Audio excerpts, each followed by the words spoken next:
नमस्कार। इस वक्त के बुलेटिन के साथ हाजिर हूं मैं अनुपम मिश्रा। प्रदेश की हर छोटी बड़ी खबरों को लेकर के नरेंद्र गिरी केस में सीबीआई की जांच काफी तेज हो गई है। वह नरेंद्र गिरी की संदिग्ध मौत के मामले में सीबीआई की जांच आज छठे दिन भी जारी है।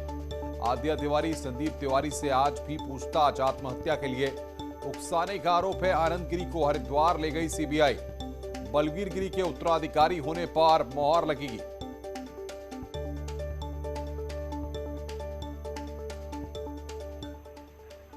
भैया एजेंसियां काम कर रही है, इनको करने दो, सब सच्चाई सामने आ गई। भैया एजेंसियां काम कर रही है, इनको करने दो, सब सच्चाई सामने आ गई।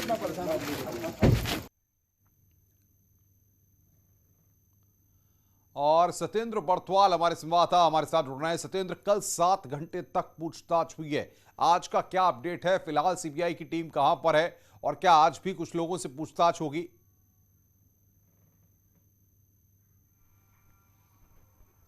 अनुपम, क्योंकि कल देर रात सीबीआई की टीम ने आनंद गिरी के इस आश्रम में छापेमारी की है और करीब 7 घंटे तक सीबीआई ने पूछताछ की, जिसमें जो आनंद गिरी के से जुड़े लोग थे उनको भी बुलाया, एक लैपटॉप भी उनको सीबीआई की टीम को मिला। और आज की हम बात करें तो आज हरिद्वार में सीबीआई की टीम मौजूद है और सीबीआई की टीम आज भी जो आनंद गिरी से जुड़े लोग हैं या उन जिन लोगों से के साथ आनंद गिरी अभी हाल फिलहाल यानी 1 डेढ़ या 2 महीने के बीच रहा है, जिन आश्रमों में वो रहा है, कहाँ उसकी पूरी डिटेल सीबीआई ने अपने पास ली है और जहाँ जहाँ आनंद गिरी गया उन सभी लोगों से पूछताछ भी आज सीबीआई करेगी।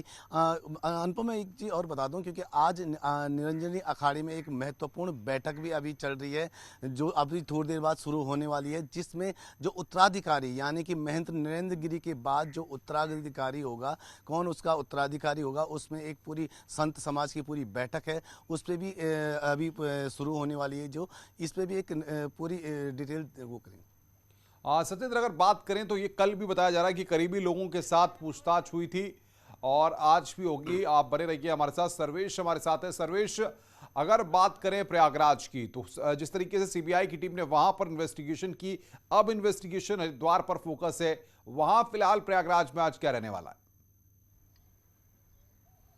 देखिए, प्रयागराज में सीबीआई जांच का आज छठा दिन है और आरोपियों को रिमांड को लेकर पूछताछ किए जाने का आज तीसरा दिन है। सीबीआई कल आनंद गिरी को हरिद्वार ले गई थी, वहां पर जांच पड़ताल कर रही है, जैसा कि आपने बताया अभी। लेकिन प्रयागराज में आज का जो दिन रहने वाला है वो यहाँ पर 2 आरोपियों आद्या प्रसाद तिवारी और संदीप तिवारी से एक बार फिर से सीबीआई पूछताछ कर सकती है।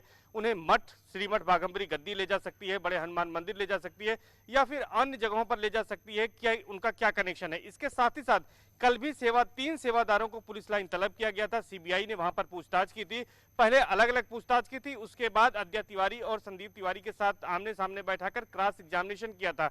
तो यानी सीबीआई बहुत कुछ हासिल कर चुकी है, बहुत सारी एविडेंसेज उसके पास हैं और वो कड़ियों को जोड़ने में लगी है। इसी तरह से आनंद गिरी को जब हरिद्वार ले गई है तो वहां भी तमाम चीजों की बरामदगी के साथ ही साथ कड़ियों को जोड़ रही है।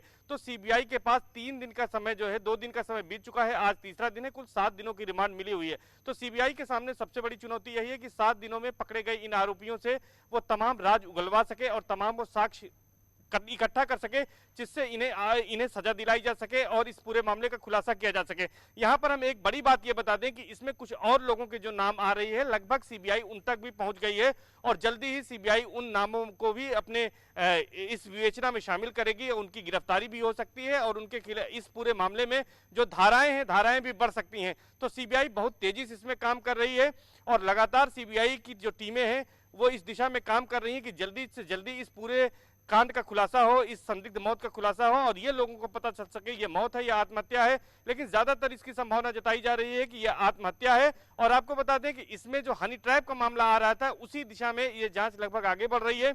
अगर वो वीडियो जल्दी ही बरामद कर लेती है सीबीआई तो निश्चित तौर पर जो तमाम सफेद पोश हैं, जो महंत नरेंद्र गिरी को वो वीडियो दिखाया करते थे, उसके जरिए जो है। सर्वेश, आप नजर बना के रखिए। सत्येंद्र, आप भी नजर बना के रखिए, आगे भी हम आपसे अपडेट लेंगे। तो इस बड़ी खबर पर हमारे संवाददाता ग्राउंड जीरो से हमें अपडेट दे रहे थे। अब बात कर रहे हैं सीएम योगी के दौरे की। सीएम योगी आज कानपुर और उन्नाव का दौरा करेंगे। सीएम योगी दोपहर 12:30 बजे कानपुर पहुंचेंगे, जहां पर वे 531 करोड़ की योजनाओं का लोकार्पण और शिलान्यास करेंगे। साथ ही एक जनसभा को भी संबोधित करेंगे। इसके अलावा गोरखपुर में हुई व्यापारी की हत्या के मामले में सीएम मृतक के परिजनों से भी मुलाकात करेंगे। मृतक व्यापारी के परिवार के 3 सदस्य सीएम योगी से मुलाकात करेंगे। कानपुर के बाद सीएम योगी उन्नाव के पुरवा तहसील के सगौली गांव में जनसभा को संबोधित करेंगे और करोड़ों रुपए की योजनाओं का लोकार्पण और शिलान्यास भी करेंगे। कांग्रेस महासचिव प्रियंका गांधी के लखनऊ दौरे का आज चौथा दिन है। प्रियंका गांधी आज कई अहम मुद्दों पर मीटिंग करेंगी। इन बैठकों में उत्तर प्रदेश की खास विधानसभा सीटों के लिए टिकटों पर मंथन हो सकता है। इसके अलावा प्रियंका गांधी के जिलों के दौरों को लेकर भी मंथन हो सकता है। इसके पहले बुधवार को प्रियंका गांधी ने बंजारा समाज के लोगों से मिलकर उनकी समस्याओं पर चर्चा की। साथ ही यूथ कांग्रेस के कार्यकर्ताओं और डॉक्टर्स एसोसिएशन से भी मुलाकात की है।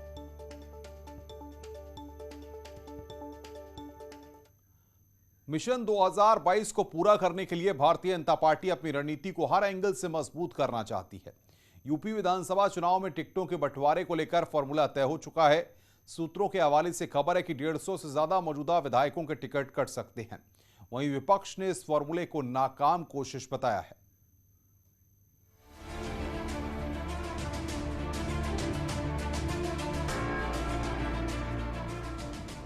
सीएम योगी के नेतृत्व में होने वाले यूपी चुनाव के लिए बीजेपी ने टिकट वितरण का फॉर्मूला तय कर लिया है।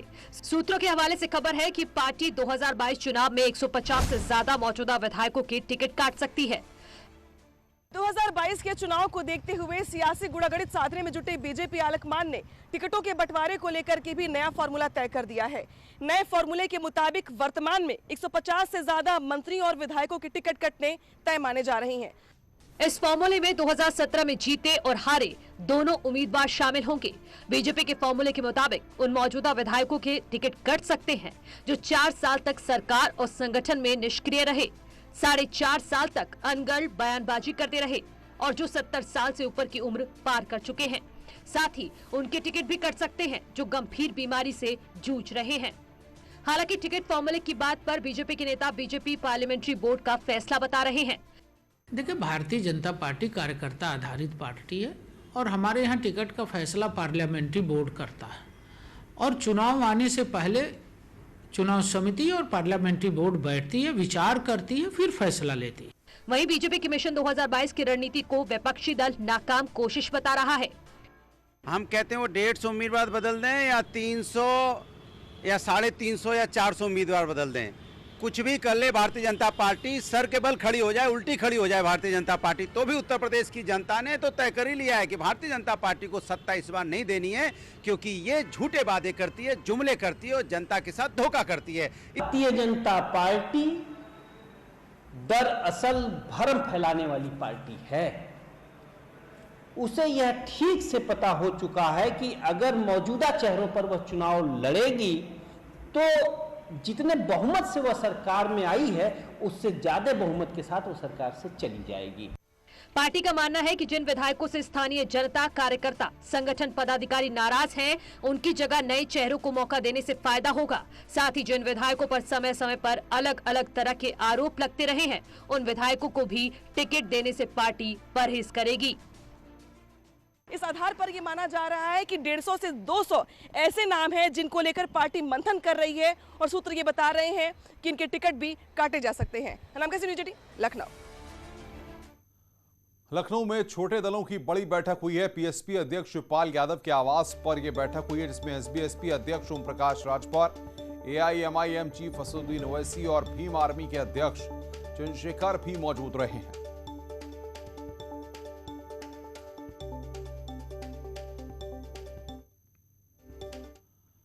गोरखपुर में कानपुर के व्यापारी की मौत के मामले में यूपी पुलिस ने ट्वीट कर बताया कि गोरखपुर में एक दुर्भाग्यपूर्ण घटना में एक व्यक्ति की मौत हुई है। इस मामले में 6 पुलिसकर्मियों को सस्पेंड कर उनके खिलाफ एफआईआर दर्ज की गई है। गोरखपुर के एडीजी, डीआईजी, एसएसपी को जांच के बाद दोषियों के खिलाफ सख्त कार्रवाई के निर्देश दिए गए हैं। वहीं इस मामले में मृतक का व्यापारी की पत्नी मीनाक्षी की ओर से दी गई शिकायत में 6 पुलिसकर्मियों को आरोपी बनाया गया है, लेकिन एफआईआर सिर्फ 3 के खिलाफ दर्ज की गई है।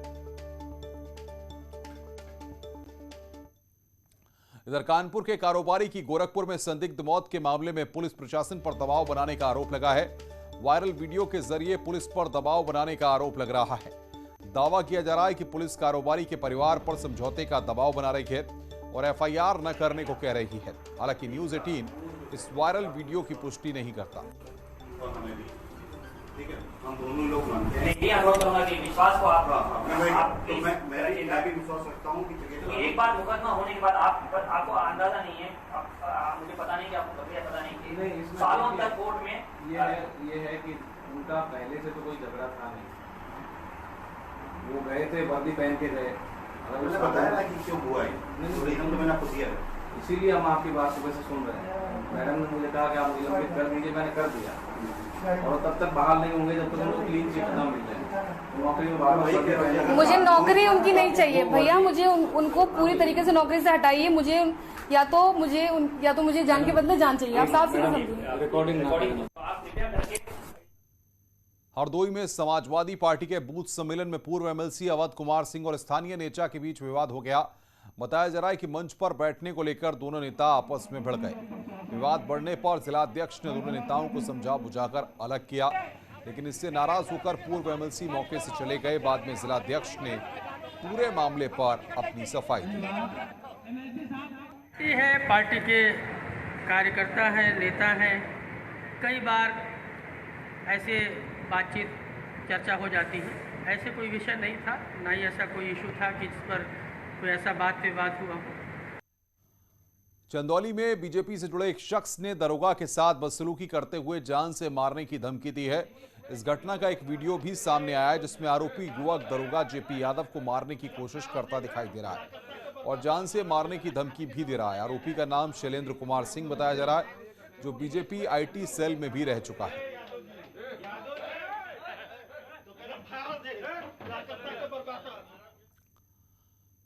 खबरें और भी हैं, फिलहाल रुक रहे हैं एक ब्रेक के लिए। ब्रेक के बाद जल्द हाजिर होते हैं।